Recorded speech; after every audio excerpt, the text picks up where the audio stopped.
So we've spoken lots about insulin, and we've spoken about insulin resistance, but how do they relate to one another? Well, this is the part that's really important to understand, because if you are producing insulin over time and you're eating heaps of carbohydrate and your body's having to work really hard, over the years you might just get a little bit more insulin resistant, just a little bit. Now when your insulin resistance goes up a little bit, what happens is that you need more insulin, yeah? But when we have more insulin in our system, what does that mean? We become more resistant. Can we see what's happening here? So, sometimes I have people who come in and they go, I hit 40 and I just kept doing exactly what I've been doing all my life. But every year I just put on like a kilo or two. And then another one. And now I'm 50, I'm about 12, 15 kilos heavier than I was when I was 40. What is going on? I'm not doing anything different. Yeah, that's because little bit by little bit, more insulin resistant, more insulin. It happens over time. Do we just get fatter because we're getting older? No. We get fatter because this is going on. And we can control this if we know about it and if we then control our carbohydrate intake. Is this making sense for everybody? So understanding this cycle and not, thinking that your kids can get away with having more, but what's going to happen in the long run? And it doesn't mean that the skinny kid has to never be fed anything outside of this realm or way of eating, but it's having that knowledge and then controlling it and not overloading the system too soon, which is what we're seeing so much of. All right. So I wanted to just point out this next little bit because I'm speaking lots and lots about insulin. But what actually happens when we have raised levels of insulin in our body? We know, yes, it creates this insulin resistant state and then we get more and blah, blah, blah. But what's actually going on? What does this really mean to us? Well, first of all, it's called this fancy word up there. High, lots of, insulinemia, just high levels of insulin, that's all that means. How does this impact things? Well, I'm going to speak about this one first because this generally is the one that interests everybody first, and then we'll come to the other ones. Now there's two, hang on, let's go back a step. So, the best way to explain this one is this little seesaw, all right? So, there's the middle point. We've got this seesaw that looks like that. And on this side, we've got carbohydrate. And on this side, we've got fat. All right. So if the seesaw went up this way, whatever went up, that's what your body would be burning. And whatever went down, that's what your body would store. Okay. Now this is how our bodies work. When insulin is present in our system, so insulin's being secreted, which part of the seesaw does insulin make heavy? Or which way does the seesaw go when we have insulin present? Like that. So when insulin is present in our bloodstream, we burn lots of carbohydrates. We use carbohydrates for fuel, for energy. And what do we do to fat? We push it into storage.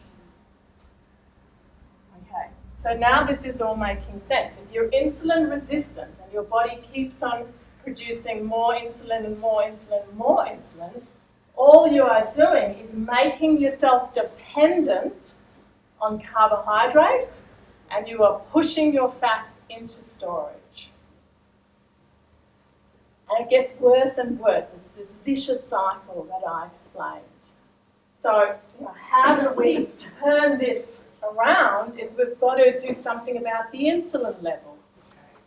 But this, fat and being overweight and all of that is an issue for a lot of us, and we all need to think of it gets to us and all of that, but there's a whole other side to this. If we look at all lifestyle diseases, every single one of them, so when I say lifestyle diseases, what am I talking about? I'm talking about diabetes, autoimmune diseases, cancer, heart disease, you name it, all of these things. There are two things that all of these things have in common. And I'm sure you can guess number one. Can we guess it? No, not necessarily. But what's on the other side of that is insulin.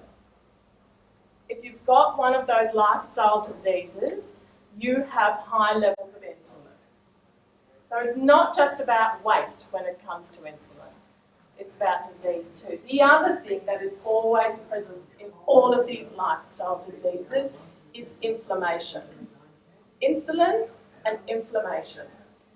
And inflammation is a whole nother topic for another day, but that comes down to a lot to do with quality of food intake too. So insulin and inflammation. And so not only is this hyperinsulinemia causing us to store extra fat, but it's doing all of these other things to us as well. And one of the big things is this one over here. Because when you have high insulin levels, it messes with all your hormones that control hunger. And so you're always hungry. And it's like fighting this losing battle because you just can't control what you eat. Because your insulin levels are out of control, and so your hunger is out of control. And it goes back to that guy, the little boy and his dad in my waiting room, and how he was telling me how he just couldn't control his hunger and his cravings. Of course he couldn't. His insulin was through the roof. And so when we can bring insulin down, suddenly we can control hunger too. And to quite extraordinary levels. I thought I would just throw this one in because sometimes, from a visual point of view, this helps people understand this a little bit better. And so BMI is body mass index. That's your weight divided by your height squared. But basically, if you have a BMI below 25, or somewhere between 18 and 25, you are in the healthy weight range. Okay? If you are below 18, you're probably a bit too skinny. If you are between 25 and 30, the classification is that you are overweight. If you are 30 to 35, you sit in the obese category. And if you are above that, you are then in the morbidly obese category. Okay. Instead of speaking about it in those terms, this speaks about it in terms of insulin resistance.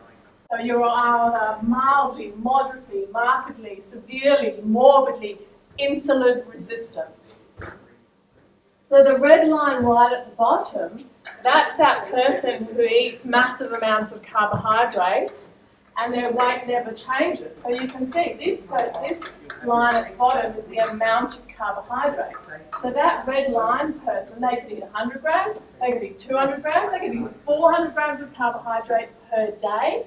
What happens to their weight? Nothing.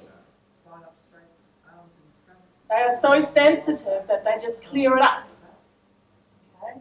But then you have this person over here, and, you know, that's probably me, this next one over here, because you know, I would comfortably, like I used to, eat heaps of carbohydrate, particularly when I did triathlon. I'd be eating 600 grams a day, probably, Gatorades and all the rest of it, gels.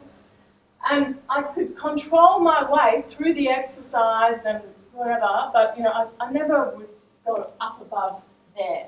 But with low carb, if I keep my carbs over here, I can bring my weight down, you know, quite significantly and get nice and skinny for me. But if I start going above there, then I'll push it up again.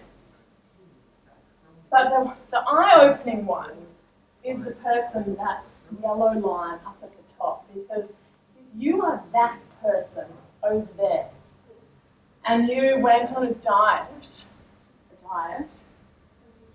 and you ate the healthy guidelines, the Australian healthy guidelines, and I'll give you an example of what that looks like in a second. So 250 grams a day, you might lose a kilo. You know, like it's like hitting your head against a brick wall. Controlling your calories or whatever, it doesn't matter. If you are having about 250 grams of carbs per day, you are not losing any weight. And but that person is only going to even get into the healthy weight range at less than 50 grams of carbohydrate a day. You know, they would sit comfortably in the overweight category if they followed an LCHF diet. But they would still be obese if they ate a paleo diet. So understanding you is the most important part here. And that is, as I said, it's a puzzle. It really is a puzzle, and it's looking, thinking about your parents, your siblings, looking at your bloods, how's your blood changed over time, looking at your history, how you respond to particular foods, blah, blah, blah, all of that. And then it's a bit of trial and error too, because you might start one thing, and then we need to add in the realities of family and life and all of that sort of stuff, and account for all of that too. Okay, so what does this all look like from a practical point of view?